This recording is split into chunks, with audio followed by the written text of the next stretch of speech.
কোম্পানিটা কিন্তু দুর্দান্ত কোম্পানি, এমনই একটা কোম্পানি যে কোম্পানি অটোমোবাইল সেক্টরকে আর্টিফিশিয়ালি ইন্টেলিজেন্স এমবেডেড টেকনোলজি তৈরি করে কাজে লাগাচ্ছে। অর্থাৎ একটা বিশ্বের অন্যতম কোম্পানি, ভারতীয় কোম্পানি, যে কোম্পানি একটা সময় সকলে ইনভেস্ট করার জন্য পাগল ছিল, যে কোনো দামে তারা রাজি ছিল কোম্পানি ইনভেস্ট করতে, কারণ এমনই একটা কোম্পানি যে কোম্পানি এআই দিয়ে কাজ করছে।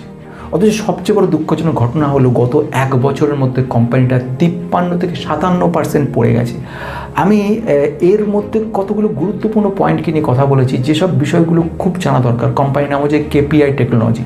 কেপিআই টেকনোলজি শুধু নাম দিয়ে নয়, কোম্পানির 6টা বিভিন্ন কারণ রয়েছে যেগুলো ভীষণ ভীষণ গুরুত্বপূর্ণ ব্যাপার। সবথেকে বড় গুরুত্বপূর্ণ পয়েন্ট ছিল সেটা এদের যে সবচেয়ে বড় ক্লায়েন্ট বিএমডাব্লিউ এবং ভক্সওয়াগন, তারা কিন্তু এবছরে আর কোনো নতুন অর্ডার দেয়নি।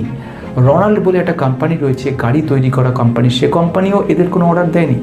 এই কোম্পানি স্পেশালি বিজনেস যেটা রয়েছে সেটা হচ্ছে অটোমোটিভ ইন্ডাস্ট্রির মধ্যে এমন ধরনের হার্ডওয়্যার এবং সফটওয়্যার এমবেডেড টেকনোলজি যেটা ইনস্টল করা, যেটা গোটা গাড়িটা এবং বাইরের সমস্ত গাড়িগুলোর সঙ্গে একটা ইন্টারাকশন তৈরি করা, সেফটি রয়েছে ঠিকঠাক মতো আছে কি না, সমস্ত বিষয়গুলো দেখা, উইদাউট কার ড্রাইভ করার ব্যবস্থা করা। এই রিসার্চ অ্যান্ড ডেভেলপমেন্টের একটা বিরাট যুগান্তকারী কোম্পানি ছিল।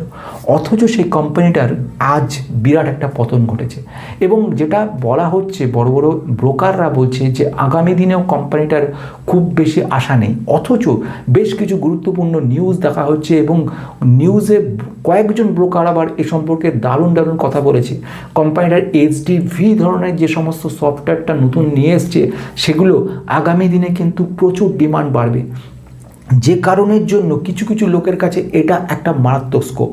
কিন্তু ওই যে বলে না, কোনো একটা ছুরি যখন ওপর থেকে নিচে পড়ে সেই মুহূর্তে কখনোই তাতে হাত দেওয়া উচিত না, কারণ তাহলে হাতটাই খণ্ড বিখণ্ড হতে পারে। তার মধ্যে সবচেয়ে গুরুত্বপূর্ণ কেন সে কথা নিয়ে বলেছি।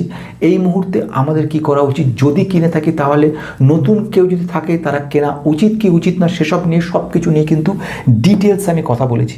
আমি এমন একটা কোম্পানির কথা বলেছি যে কোম্পানিটা কিন্তু এই মুহূর্তে একটা ম্যাসিভ ক্র্যাশ হয়েছে এবং আগামী দিনে এটা নাকি কিছু না আরও বড় হতে পারে। তাহলে সব কিছু নিয়ে একটা গোটা ভিডিও দরকার, যেখানে 10 থেকে 12 মিনিটের মধ্যে সমস্ত বিষয়গুলোকে বলা হয়।